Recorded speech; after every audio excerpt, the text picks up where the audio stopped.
America is essentially a dream as yet unfulfilled. It is a dream of a land where men of all races, of all nationalities, and of all creeds can live together as brothers. The substance of the dream is expressed in these sublime words, words lifted to cosmic proportions. We hold these truths to be self-evident, that all men are created equal, that they are endowed by their Creator with certain unalienable rights, that among these are life, liberty, and the pursuit of happiness. This is the dream. One of the first things we notice in this dream is an amazing universalism. It does not say some men, but it says all men. It does not say all white men, but it says all men, which includes black men. It does not say all Gentiles, but it says all men, which includes Jews. It does not say all Protestants, but it says all men, which includes Catholics. And there is another thing we see in this dream that ultimately distinguishes democracy and our form of government from all of the totalitarian regimes that emerge in history. It says that each individual has certain basic rights that are neither conferred by nor derived from the state. To discover where they came from, it is necessary to move back behind the dim mist of eternity, for they are God-given. Very seldom, if ever in the history of the world, has a socio-political document expressed in such profound, eloquent, and unequivocal language the dignity and the worth of human personality. The American dream reminds us that every man is heir to the legacy of worthiness.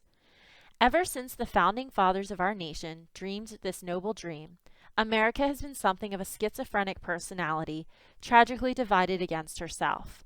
On the one hand, we have proudly professed the principles of democracy, and on the other hand, we have sadly practiced the very antithesis of these principles. Indeed, slavery and segregation have been strange paradoxes in a nation founded on the principle that all men are created equal. This is what the Swedish sociologist Gunnar Myrdal referred to as the American dilemma. But the shape of the world today does not permit us the luxury of an anemic democracy. The price America must pay for the continued exploitation of the Negro and other minority groups is the price of its own destruction. The hour is late. The clock of destiny is ticking out. It is trite but urgently true that if America is to remain a first-class nation, she can no longer have second-class citizens. Now more than ever, America is challenged to bring her noble dream into reality, and those who are working to implement the American dream are the true saviors of democracy. Now may I suggest some of the things we must do if we are to make the American dreams a reality. First, I think all of us must develop a world perspective if we are to survive. The American dream will not become a reality devoid of the larger dream of a world of brotherhood and peace and goodwill. The world in which we now live is a world of geographical oneness, and we are challenged now to make it a spiritual one. Man's specific genius and technological ingenuity has dwarfed distances and placed time in chains. Jet planes have compressed into minutes distances that once took days and months to cover.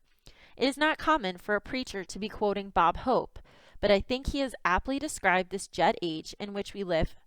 If, on taking off on a nonstop flight from Los Angeles to New York City, you develop hiccups, he said, you will hic in Los Angeles and cup in New York City. That is really moving.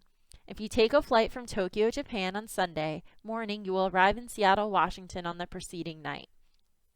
When your friends meet you at the airport and ask you when you left Tokyo, you will have to answer, I left tomorrow. This is the kind of world in which we live. Now this is a bit humorous, but I am trying to laugh out a basic fact into all of us. The world in which we live has now become a single neighborhood. Through our scientific genius, we have made of this world a neighborhood. Now, through our moral and spiritual development, we must make of it a brotherhood. In a real sense, we must all learn to live together as brothers, or we will all perish together as fools. We must come to see that no individual can live alone. No nation can live alone. We must all live together. We must all be concerned about each other.